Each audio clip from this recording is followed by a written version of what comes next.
Welcome learners, this is your mentor teacher and friend here. Literature portion में हम cover कर रहे थे प्रकाश बुक से लिटरेरी फॉर्म्स ऑफ टर्म्स को। कुछ को हम फिनिश कर चुके हैं और कुछ को आज हम करेंगे। आज जो टर्म है हमारा पहला वो है dramatic monologue.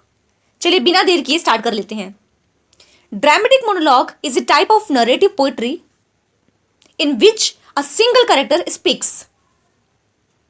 Dramatic monologue narrative poetry का एक टाइप है जिसमें एक सिंगल कैरेक्टर बोलता है।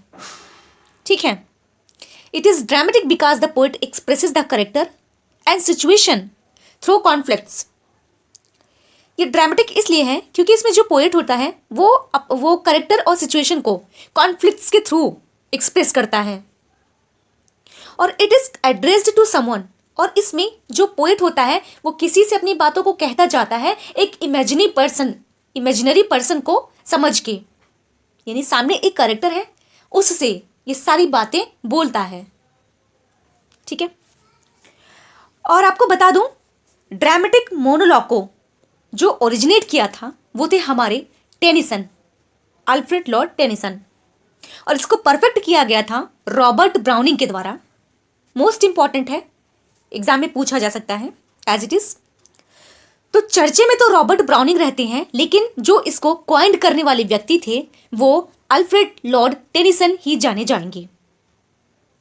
ठीक है, और इसके कुछ एग्जाम्पल्स जैसे कि हम सब जानते हैं रॉबर्ट ब्राउनिंग का माई लास्ट डचेस है, टेनिसन का आप यूलिसेस ले लीजिए, और टी.एस. इलियट का आप ले सकते हैं the love song of Alfred J Prufrock. ठीक है, ऐसे और भी एग्जाम्पल्स हैं। तो ये कुछ मेन है, मेजर थे जो मुझे याद थे, वो मैंने अभी बताया आपको। ठीक है, नो डाउट, इट्स ओके। ऐसे बहुत सारे हमारे ड्रामेटिक मोनोलॉग हैं, ये कुछ बहुत फेमस थे जो एज इट इज़ कहीं ना कहीं एग्जाम में पूछे ही जाते हैं। तो बहुत फेमस ड्रामेटिक मोनोलॉग की थी।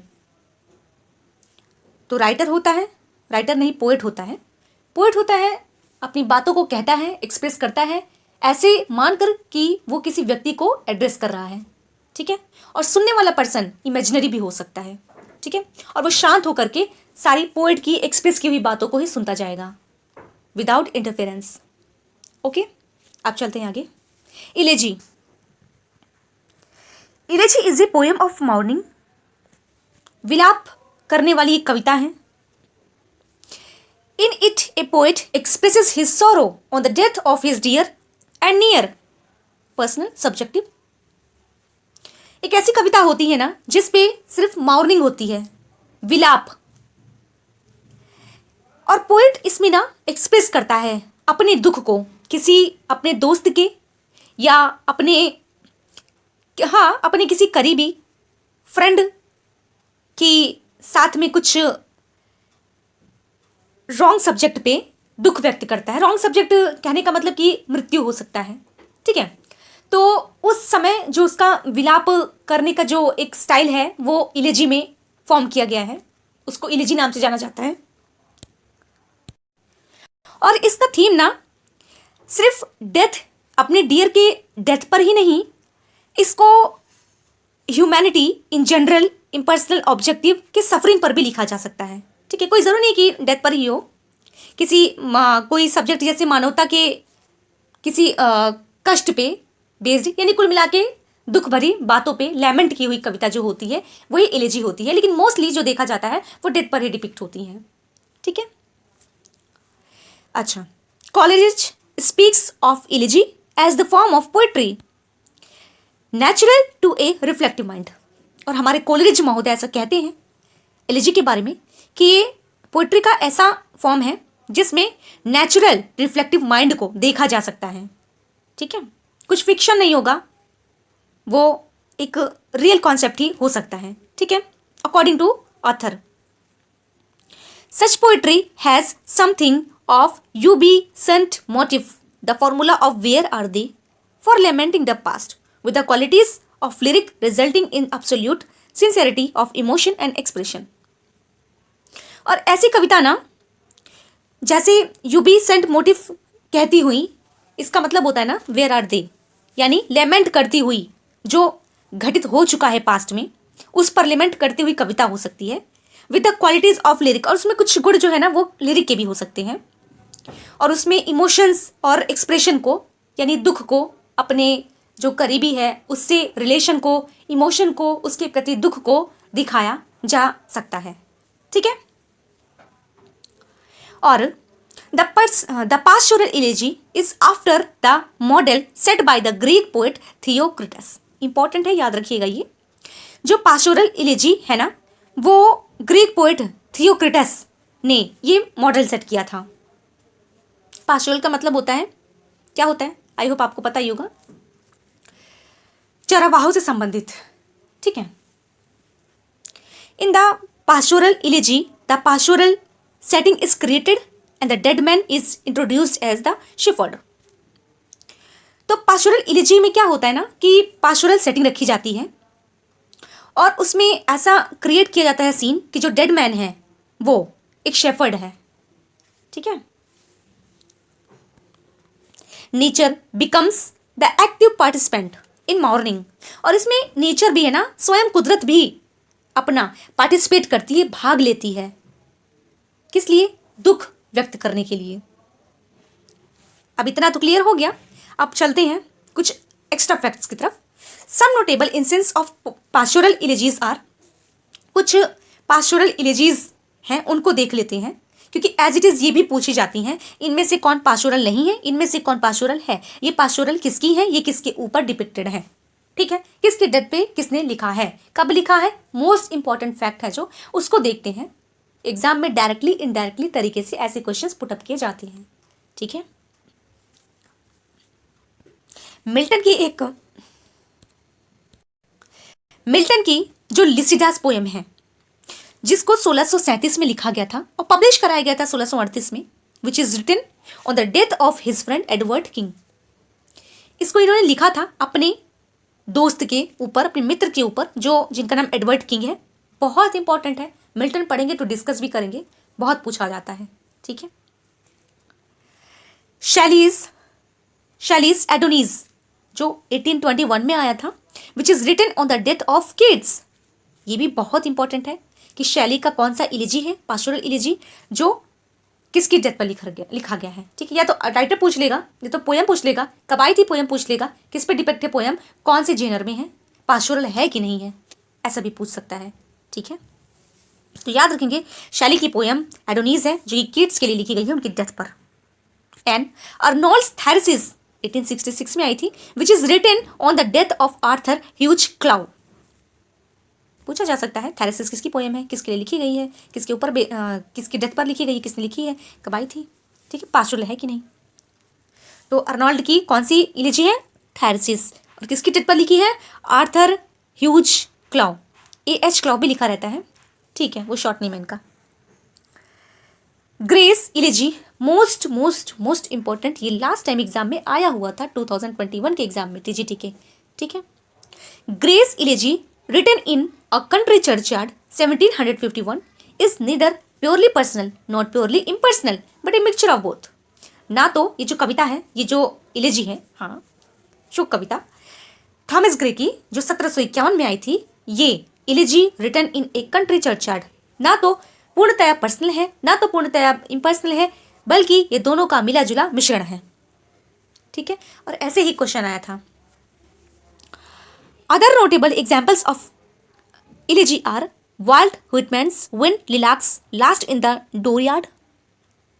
Important, one more important, Tennyson's in memoriam on the death of Hallam. One most important, beyond lament for Adonis, ये भी इंपॉर्टेंट है। स्पेंसर्स एस्टोफेल, बाकी अगले पेज में देख लेंगे। तो कहने का मतलब ये कुछ राइटर्स हैं, उनकी एलिजीज हैं, इसको लर्न कर लेना है एज इट इज, बहुत इंपॉर्टेंट है, पूछने की पूरी संभावना है, रिस्क नहीं लेना है। ठीक है जी। Which is written on the death of sir Philip Sydney.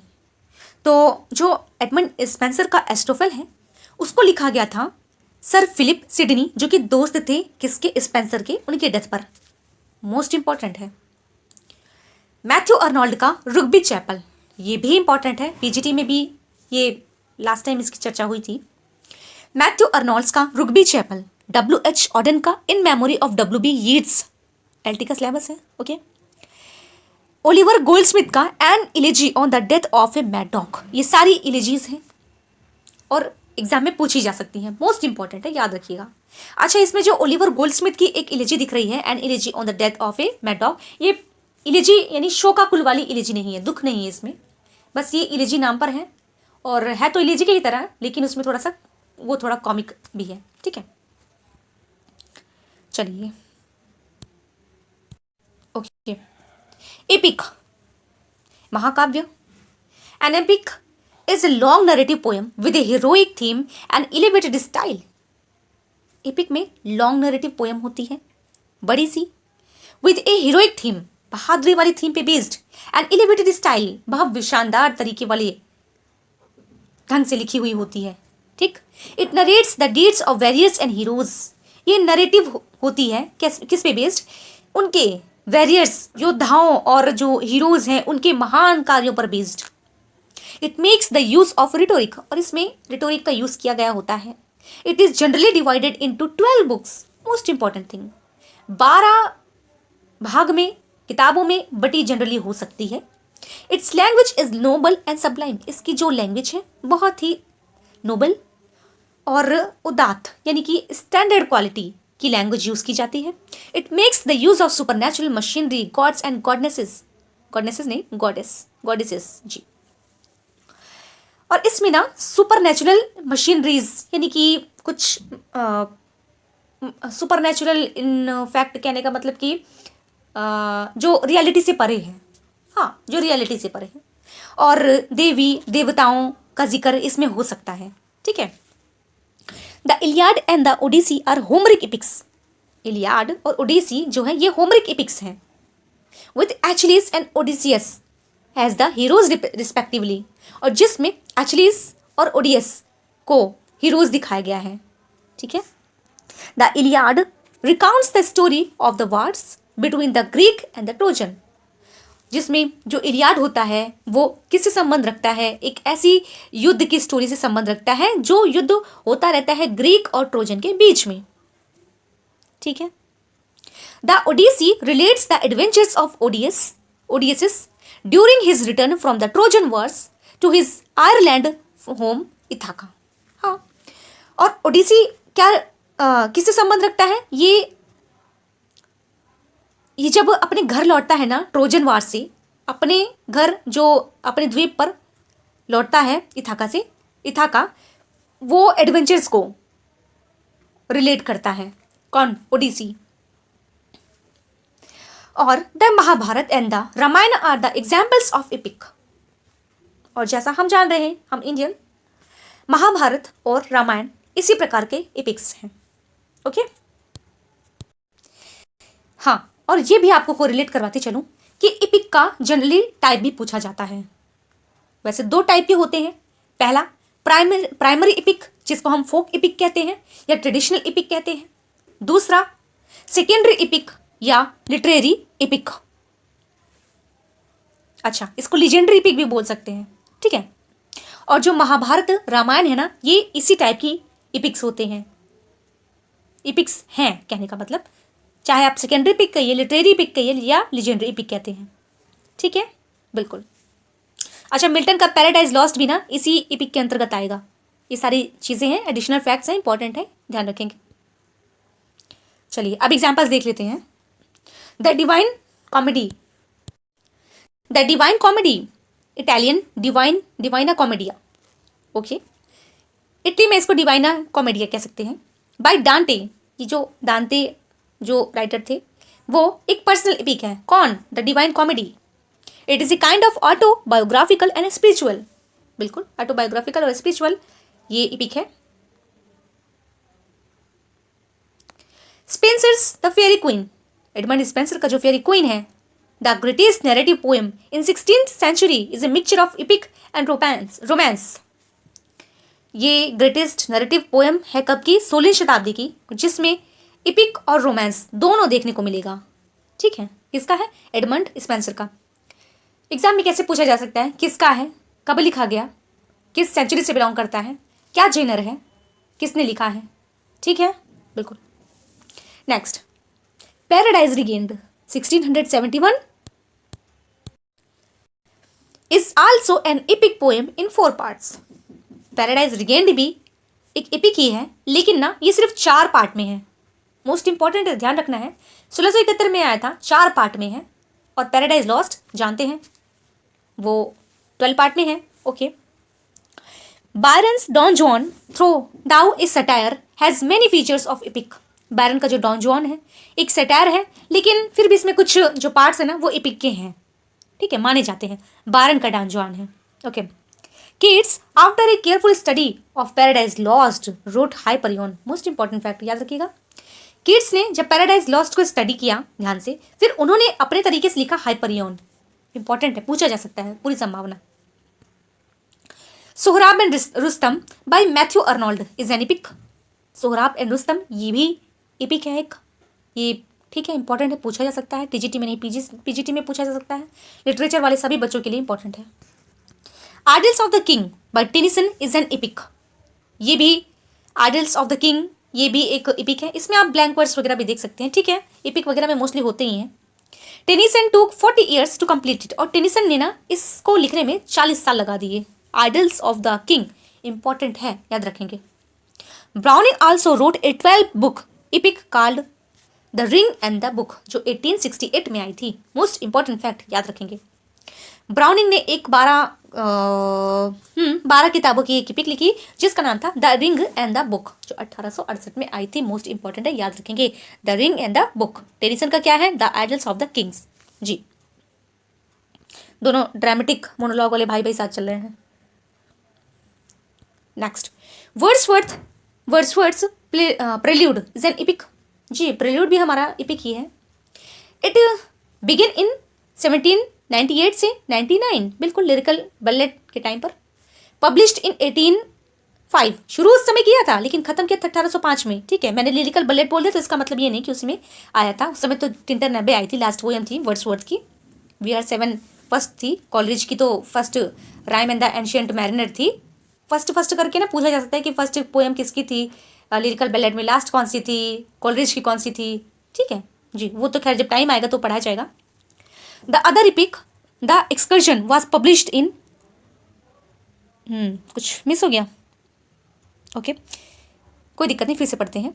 It began in 1798-99, completed in 1805। जी, शुरू किया था 1798 से शुरू किया, खत्म किया 1805 में। लेकिन इसको 1850 तक पब्लिश नहीं कराया गया, और इसको ना वर्ड्सवर्थ ने पब्लिश कराया भी नहीं था। इनको ये इनकी मैडम क्या नाम है इनका, मैरी हचिनसन, उन्होंने पब्लिश कराया था, ठीक है जी। The other epic the excursion was published in 1814। और दूसरा एक और एपिक इन्हीं का जिसको 1814 में पब्लिश कराया गया था, ठीक है। याद रखेंगे, सबका जेनर देखते चलेंगे कौन क्या है। प्रेल्यूड भी है, पैराडाइज लॉस्ट भी है, पैराडाइज रिगेन्ड भी है, उसके बाद एक्सकर्जन भी है, उसके बाद और कौन सी है, ठीक है, इतना ही है। तो ये सारी एपिक पोएम्स हैं जिसको उनकी पब्लिकेशन डेट्स के साथ में याद रखेंगे, इंपॉर्टेंट है। Saint John Perse Anabase was translated by T.S. Eliot. Okay, learn कर लेंगे, इसको भी इंपॉर्टेंट है। Saint John Perse Anabase was translated by T.S. Eliot. By translate किया था, कॉइन नहीं किया था। ये सब सारी चीज़ों को ध्यान रखना है। Beowulf is the Anglo Saxon epic. Most important है, ब्लैंक वर्ड्स में लिखा गया था, ठीक है, बिल्कुल। और भी फैक्ट है इससे रिलेटेड, लेकिन वो उसका एक अलग वीडियो क्रिएट करना पड़ेगा। बहुत सारे फैक्ट्स हैं, तो अभी जो टॉपिक कर रहे हैं उसको कंप्लीट करते हैं पहले। Paradise Lost by Milton is a secondary epic as it uses Virgil's Latin poem the Aeneid for her chief model. Paradise Lost को ना ये सेकेंडरी एपिक के तौर पे कंसीडर किया जाता है, और इसको यूज़ किया गया था ना वर्जिल जो लैटिन पोएम है एनीड, ये इसका एक मॉडल है। मोस्ट इंपॉर्टेंट है, याद रखना है कि ये किसके मॉडल पर बेस्ड है, मिल्टन ने किसके मॉडल पर इसको लिखा था, क्या स्टडी करने के बाद, ठीक है। और कौन सा एपिक है, सेकेंडरी एपिक है, याद रखना है, बिल्कुल रामायण और महाभारत के जैसे। ओके, चलिए नेक्स्ट है Commonwealth literature. Commonwealth literature covers the literary works. Commonwealth literature जो होता है ना, वो सभी लिटरेरी वर्क्स को कवर करता है कहाँ से? फ्रॉम दोज कंट्रीज, उन देशों से, which once had been a part of British empire, जो एक समय में हुआ करती थी ना ब्रिटिश एम्पायर के अधीन, ठीक है, बिल्कुल। और had the status of dominions, या तो वहाँ पे डोमिनियंस का स्टेटस हुआ करता था, राज्य हुआ करता था। It also covers those countries which are now members of Commonwealth, और ये उन देशों के लिटरेचर को भी कवर करती है जो प्रेजेंट टाइम में मेंबर्स हैं, किसके? कॉमनवेल्थ के, of nation though they had never been a part of former British colony, जो पहले के ज़माने में तो नहीं रही हो अधीन, अभी इस समय में एक मेंबर रही हो कॉमनवेल्थ का, ठीक है। ये वहाँ के देशों का लिटरेरी पार्ट्स को, वर्ड्स को कवर करते हैं, ठीक है। 1880 के तहत इसको माना जाता है, ये चीज़ें आप थोड़ा देख लेंगे, इसमें कुछ इंपॉर्टेंट नहीं है, बस जितना बहुत इंपॉर्टेंट था वो इतना सफिशियंट है। बाकी इसके बाद आप यहाँ पे देखेंगे किस कंट्री में है, कौन कौन सी कंट्री में, और अमिताभ घोष ने कुछ लिखा है, ये सारी चीज़ें, ठीक है, पढ़ लीजिएगा पॉज करके, प्रकाश बुक अपनी आप खुद ही ओपन करके पढ़ लेंगे। और कॉमनवेल्थ तो हम सेंस लगाएं तो वहाँ से भी लगा सकते हैं कि जब कंट्रीज जो है अधीन ब्रिटिश एम्पायर के अधीन रही होती है ना, तो वो कंट्रीज जो हैं कॉमनवेल्थ के अधीन आते हैं। और ऐसी कंट्रीज में आपको याद हो, हम जब जीएस पढ़ते हैं तो उच्चायुक्त और राजदूत पढ़ते हैं ना, वो चीज़ें हैं जिसका जो अधीन रह चुकी होती हैं, वहाँ पे राजदूत या उच्चायुक्त दोनों में से एक की नियुक्ति होती है। ज़्यादा ये आप जीएस पढ़ेंगे तो आपको बहुत अच्छे से क्लियर हो जाएगा, और फिर भी क्लियर नहीं होता ना तो कॉमनवेल्थ कंट्रीज डाल देंगे आप उस पर गूगल पे, वो एकदम क्लियर कर देगा, बिल्कुल। चलिए, तो criticism. The term criticism is derived from the Greek word kritikos, जिसका मतलब होता है able to discern and judge, जज करने के मकसद से क्रिटिसिज्म को डेवलप किया गया, और ये ग्रीक वर्ड क्रिटिकोस से लिया गया है। One who does the act of judging is called a critic, और जो इस प्रक्रिया को करता है उसको क्रिटिक कहते हैं। ऐसे लगा देंगे तो क्रिटिक्स हो जाएगा, plural form, okay. Dryden was the first to use the term in proper sense, और जॉन ड्राइडन ने इसको सबसे पहले, मोस्ट इंपॉर्टेंट है, याद रखना है, ड्राइडन ने इसको सबसे पहले इस टर्म को यूज किया था प्रॉपर सेंस देने के लिए, ओके जी। Criticism is the exercise of judgment, criticism में एक्सरसाइज ऑफ जजमेंट को देखा जाता है। Literary criticism is the exercise of judgment और the works of literature, okay. Qualifications of a critic, देखिए क्रिटिक वही होते हैं जो किसी कविता का, प्रोज हो चाहे पोयम हो, दोनों का एक इवैल्यूएशन करे, ना तो उसमें वो प्रेज ढूंढे, मतलब प्रेज ना करे उसको, ना कंडेमनेशन करे, ना ही निंदा करे, बल्कि दोनों का एक जो रियल फैक्ट है उसको ध्यान में रखते हुए दोनों का मैशअप करे, इवैल्यूएशन करे, वही होता है क्रिटिक, ठीक है। और जी, अब देखते हैं क्वालिफिकेशंस ऑफ क्रिटिक। क्रिटिक की कौन कौन सी क्वालिफिकेशंस हो सकती हैं, किस बेस पे उनको किसी कंपोजिशन को, किसी वर्क को जज करना चाहिए। A man of rare organic sensibility, sound common sense होना चाहिए, वाइडली रीड पढ़ना चाहिए उनको, proper training and technical skill in the different branches of literature, free from all prejudice, imaginative sympathy, a sound knowledge of human psychology, okay. कहने का मतलब इनको literature की पूरी इंफॉर्मेशन होनी चाहिए, क्रिटिक को अच्छे से जानकारी होनी चाहिए, एक वाइडली रीड तौर पे पढ़ा जाना चाहिए, प्रॉपर ट्रेनिंग होनी चाहिए, स्किल्स होने चाहिए, अलग अलग ब्रांचेस को लिटरेचर में देखा हो, यानी कई जगह के लिटरेचर को इन्होंने पढ़ा हो, उस बेस पे इनको एक एक्सपर्टीज़, कहने का मतलब एक्सपर्ट हो, खुद भी तरह तरह का लिटरेचर देखा हो, पढ़ा हो, और अपनी ट्रेनिंग स्किल्स अच्छी हो इनकी। और इसमें ये जो है कुछ चीज़ों को, प्रेजुडाइज वाली चीज़ें यानी पक्षपात वाली चीज़ों से इनका दिमाग काफ़ी अलग चले, ठीक है। और इसमें पक्षपात करते समय इसमें जो है कोई सिंपैथी और ह्यूमन साइकोलॉजी, ये सारी चीज़ों से परे हों, ठीक है, यानी हर तरीके के पक्षपात से परे हो, और वर्क का जो वास्तविक इवैल्यूएशन है ये वो करें, ठीक है। तारीफ करनी है तो तारीफ करें, और आलोचना करनी है तो आलोचना करें, ठीक है। दोनों का मिला जुला एक बैलेंस होना चाहिए, ठीक है। ऐसा नहीं कि वो अपनी मर्जी से चाहे तो उसमें कमियां खोजते जाएं, चाहे तो उसमें पक्षपात करते हुए उसका प्रेज करते जाएं, ऐसा नहीं होना चाहिए, ठीक है। यही होता है क्रिटिसिज्म, और क्रिटिसिज्म से आपको जॉन ड्राइडन को याद रखना है, मोस्ट इंपॉर्टेंट है। इनके अलावा भी और क्रिटिक्स हैं, जैसे सैमुअल जॉनसन वगैरह, आपको ये देखने को मिलेंगे। तो यहाँ पे क्वालिफिकेशन ऑफ ए क्रिटिक में इतना सफिशियंट है, okay. Next, drama of ideas.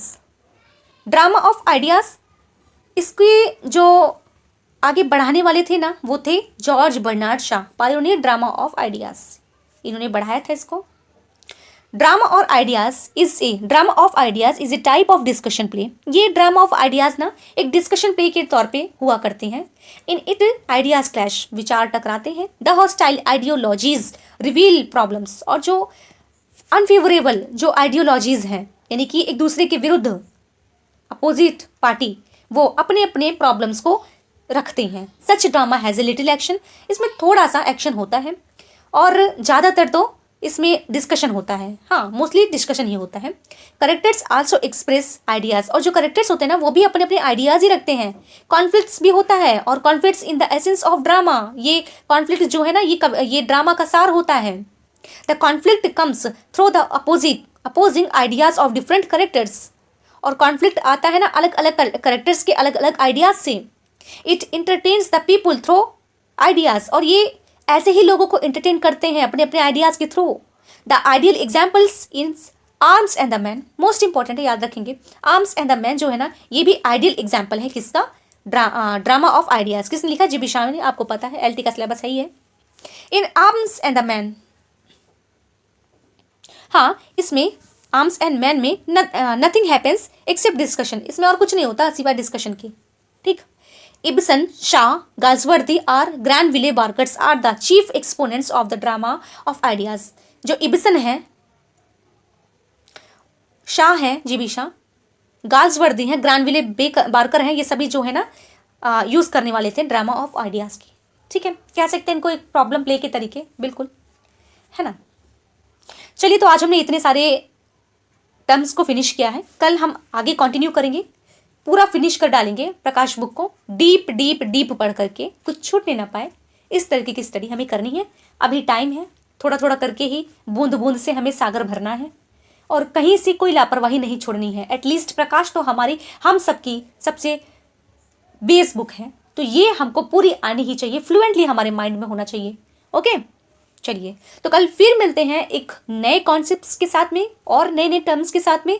आप मेरे साथ अपनी प्रकाश बुक लीजिए, अपने साथ में रख करके अपने तरीके से पढ़िए, अपने नोट्स खुद बनाइए, और तो ही मेरा वीडियो कारगर होगा। ठीक है, तो चलिए चलते हैं। और आपका कोई सजेशन हो, कोई लॉजिक हो, मेरे से अलग हो, वो मुझे ज़रूर बताना ना भूलिएगा। मेरी वीडियो को लाइक कीजिए, सब्सक्राइब कीजिए और शेयर करिए। Thank you so much, bye bye.